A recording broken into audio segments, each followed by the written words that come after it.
ይህች የዓለማችን አደገኛዋ ሴት ናት። ስሟም ኪም ዮ ጆንግ ትባላለች።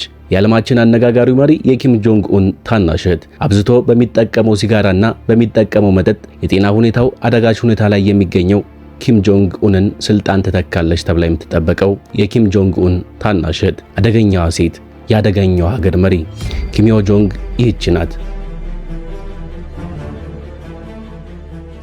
እንደ አውሮፓውያን አቆጣጠር መስከረም 26 1987 የተወለደችው የኪም እህት መጨረሻ ልጅ መሆኗ የሚታመን ሲሆን ከሁለቱ ወንድሞቿ ኪም ጆንግ ኡንና ኪም ጆንግ ቾል ተለይታ በሰሜን ኮሪያ ዋና መዲና ፒዮንግያንግ ውስጥ በሚገኝ አንድ ግዙፍ ግቢ ውስጥ ለብቻዋ እንድታደግ መደረጓ የታሪክ መዝገቡ ያስረዳል። ሴቷን የንጉሳውያን ልጅ ከወንዶች ነጥለው ለማሳደጋቸው በንጉሱ ኪም ጆንግ ኢል ምክንያት ንግስና ለወንዶች ልጆች ለማሸጋገርና ሴቷ በድፍረትና በጭካኔ ከፊት ሆና ለመምራት አቅም አይኖራትም በሚል ምክንያት እንደሆነ ቢጠቁሙም ነገር ግን እስከዛሬ ድብቅ የሆነው ይህው ታሪኳ በልጅነት እድሜዋ ከሰሜን ኮሪያ የሰራተኞች ፓርቲ ካድሬነት በመነሳት የጀመረችው ግዙፍ የፖለቲካ ህይወትም ሆነ እስከዛሬ ያሳለፈቻቸው ውሳኔዎች ዓለም አሁን በስልጣን ላይ ያለውን ኪም ጆንግ ኡንን መፍራት ትቶ ቀጣይ የሰሜን ኮሪያ መሪ በመሆን ልትመጣ የምትችለውን ኪም ዮ ጆንግን ማፈንፈን ጀምሯል። አሁን ሰሜን ኮሪያን የሚመራው የኪም ጆንግ ኡን አስተዳደር ውስጥ ትልቅ የሚባል ውሳኔ ማሳለፍ ስልጣን አላት። ሰሜን ኮሪያዊ ያውም የነገስታት ቤተሰብ ከመሆኗም በላይ ተነጥላ እንድታድግ መደረጓ የቀደመ የግል ህይወቷን በጥቂቱ ከመጠቆም ይልቅ ማወቅ የማይታሰብ እንደሆነ የሚነገርላት ወጣቷ ኪም ዮ ጆንግ በዘጠናዎቹ መጀመሪያ በስዊዘርላንድ በርን የመጀመሪያ ደረጃ ትምህርቷን የተከታተለች ቢሆንም ወደ ሰሜን ኮሪያ በመመለስ በኪም ኢል ሱንግ ዩኒቨርሲቲ የኮምፒውተር ሳይንስ ትምህርቷን አጠናቃለች። ምንም እንኳ ኪም ዮ ጆንግ የአስፈሪው ነገስታት የቤተሰብ እንደመሆኗ እንደማንኛውም ታዳጊ ወይም ወጣት በቀላሉ ሰው የሚቀርባት እና በጓደኞቿ መካከል እንዳሻት የምትገኝ ባትሆንም በተማረችበት ትምህርት ቤት የወጣውና የሚከበረው ህግ ተማሪዋ በየትኛውም መንገድ የነገስታት ቤተሰብ መሆኗ በተለየ አይን እንዳትታይ የሚከለክል ህግ እንደነበር ተገልጿል። በዚህ ህግ መሰረት መምህሮቿም ሆኑ ተማሪዎች ታዳጊዋን ከነገስታት ቤተሰብ ልጅነት ለይተው በማሰብ ከሌሎች ተማሪዎቻቸው እኩል እንዲያስተምሯት ይደረግ ነበር። በውጭ ሀገራት ትምህርቷን መከታተሏና በዩኒቨርሲቲ ቆይታዋ የኮምፒውተር ሳይንስ ትምህርት መማሯ ከፖለቲካና ከንጉሳውያን አገዛዝ ስርዓት ተለይታ ከማደጓ ጋር ተዳምሮ ወጣቷ ኪም ዮ ጆንግ ሙዚቃን መርጦ ወደ ፖለቲካው ድርሽ እንደማይለው ወንድሟ ኪም ጆንግ ቾል ከፖለቲካው ትርቃለች የሚል ግምት ቢያሰጣትም በተቃራኒው በሰሜን ኮሪያ አሁን የወንድሟ ቀኝ እጅ ከመሆን አልፋ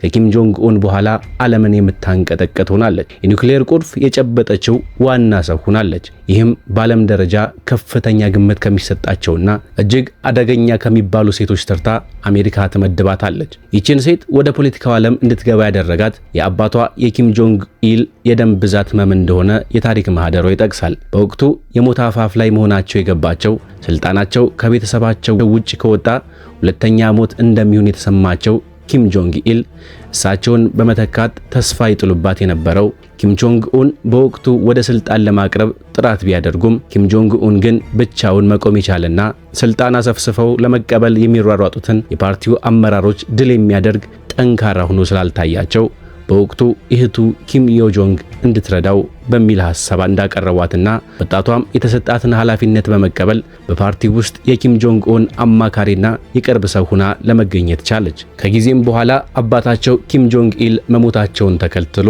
ስልጣን ለመያዝ ሲልፈሰፈስ የነበረውን ታላቅ ወንድሟን ኪም ጆንግ ኡን በትራቸውን ተቀብሎ ተንቀጥቅጦ አንቀጥቅጦ እንዲገዛ ለዚህ ያበቃቸው ይህች እህቱ ኪም ዮ ጆንግ ናት። በወቅቱ የሰራተኞች ፓርቲ አፈቀላጤ በመሆን ለዓለም አቀፉ ህብረተሰብና አሜሪካን እያንቀጠቀጠችና እያስጠነቀቀች በመግለጫ ብዛት እያጨናነቀች ንግግርም ለወንድሟ እያስተማረች የሰሜን ኮሪያ ህዝብ ፈርቶ እንዲገዛ አሜሪካን ጨምሮ ቀሪው ዓለም አቀፉ ህብረተሰብ ደግሞ የሰሜን ኮሪያ ገናናነት አዲሱ የሰሜን ኮሪያ መሪ ሆነው የተሾሙትን ኪም ጆንግ ኡንን በተመሳሳይ እንደ አባቱ ሁሉ እንዲፈራ በአጽንኦት ስታስጠነቅቅ የመግለጫ ብዛትን እየደረደረች ስታሳስብ ቆየች።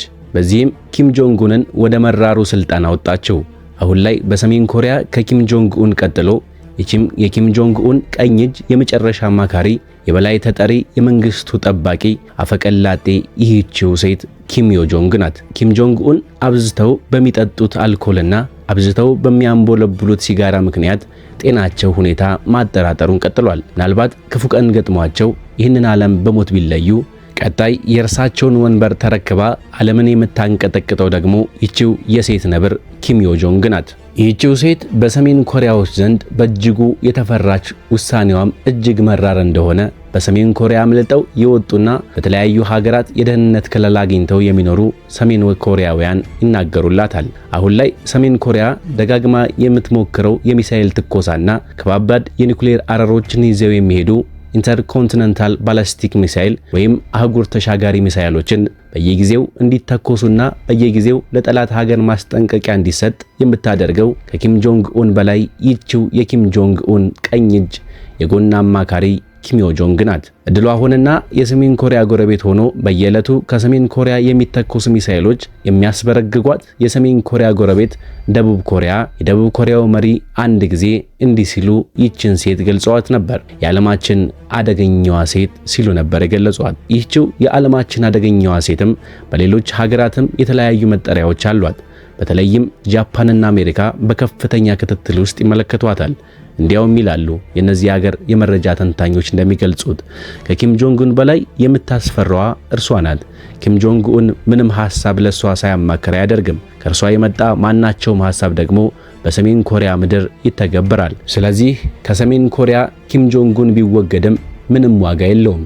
ኪም ጆንግ ኡን ራሱ ተባስቶ በብዙ አቅም እዚህ ሴት ውስጥ አለና ሲሉ ይገልጹታል። የኪም ጆንግ ኡን ስልጣን ወራሽ እጅግ አደገኛዋ ሴት ኪም ዮ ጆንግ አሁንም የኪም ጆንግ ኡን ስልጣን ሰብስባ ዳር እስከ ዳር ሁሉንም እየቀመረችና እያዋቀረች ትመራለች። በዓለማችን አደገኛዋ ሴት የሚያስደስታት አንድ ነገር አለ። እርሷም ምንድነው የሚያስደስትሽ ተብላ ለተጠየቀችው ጥያቄ እንዲህ ብላ መልሳ ነበር። ሀገሬ ሰሜን ኮሪያ የሚሳኤል ሙከራዎች ስታደርግ ብላ መልሳ አስገራሚ መነጋገሪያ ሆኖ ነበር። ከኪም ጆንግ ኡን ከመሪያችን ከወንድሜ ጋር ሆኜ ሰሜን ኮሪያ ግዙፍ ሚሳኤሎችን ተኩሳ የጠላት ሀገራት ብርክ ብርክ ሲላቸው ማየት ያስደስተኛል ትላለች። ታዲያ ይህች አደገኛ ሴት ናት በቀጣይ ሰሜን ኮሪያ የምትመራው የዓለምን እጅግ አስደንጋጭ የሆነ መሳሪያ የኒውክሌር ቁልፉን የምትጨብጠው ይህችው ሴት ናት። የጨበጠው ኪም ጆንግ ኡን ነው ይልባል እንጂ ቁልፉ በእሷ እጅ ይገኛል።